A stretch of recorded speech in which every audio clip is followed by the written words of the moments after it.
Pegasus जासूसी मामले की जांच करवाने की याचिकाओं पर सुप्रीम कोर्ट ने फैसला सुना दिया है।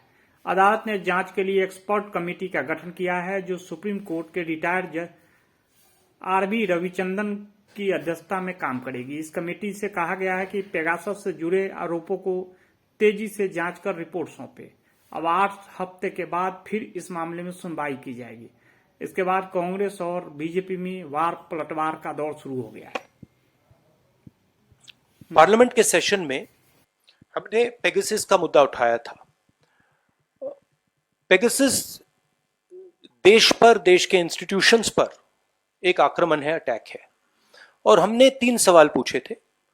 पेगासस को किसने खरीदा?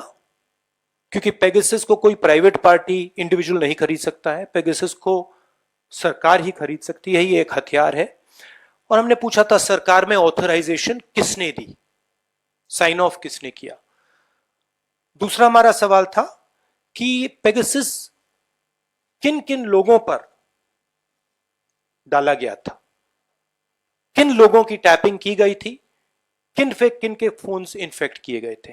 क्योंकि एक लिस्ट है जिसमें चीफ जस्टिस का नाम है, सीईसी का नाम है, ऑपोजिशन के नेताओं का नाम है, बीजेपी के मंत्रियों का, एमपीज का नाम है, बहुत सारे एक्टिविस्ट का नाम है। तो हमने पूछा ये किन लोगों पर यूटिलाइज किया गया था। और आखिरी सवाल, जो बहुत जरूरी सवाल है, क्या पेगासस का डेटा किसी और देश के पास भी था या सिर्फ हिंदुस्तान की सरकार के पास?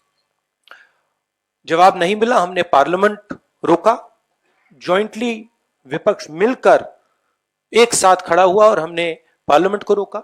उस समय आपने भी कहा कि देखिए सरकार पार्लियामेंट चला रही है, कांग्रेस पार्टी और विपक्ष क्यों रोक रहे हैं? हमने इसलिए रोका क्योंकि ये हमारे देश पर आक्रमण है। राहुल गांधी जी ने पुनः उन्हीं शब्दों का उच्चारण किया जो वो हमेशा करते हैं। राहुल जी, आप इस विषय को लेकर कोर्ट नहीं गए थे, ना ही कांग्रेस पार्टी इस विषय को लेकर कोर्ट गई थी। कोर्ट में इस विषय पर लंबी चर्चा, लंबी बहस होने के पश्चात कोर्ट ने अपना फैसला सुनाया है।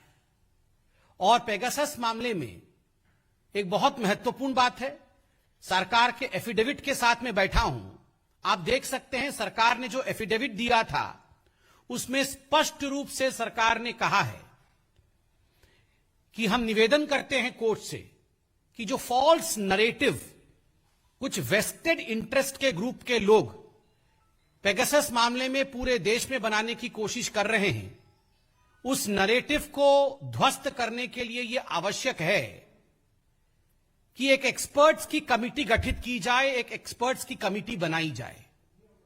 और आज कोर्ट ने एक्सपर्ट्स की कमिटी बनाई है। जो सरकार ने अपने एफिडेविट में कहा था, जो सरकार ने अपने एफिडेविट में प्रतिपादित किया था, वही हुआ है। The government in its affidavit, the copy of which I carry today, had categorically stated to the Supreme Court that we are also of the opinion that in order to counter the false narrative of certain vested interest group, it would be fair that if we establish a committee of experts and they look into this whole issue. And this is what has happened today on the floor of Supreme Court. एक experts की committee बनी है और सरकार ने भी यही अपने एफिडेविट में कहा था।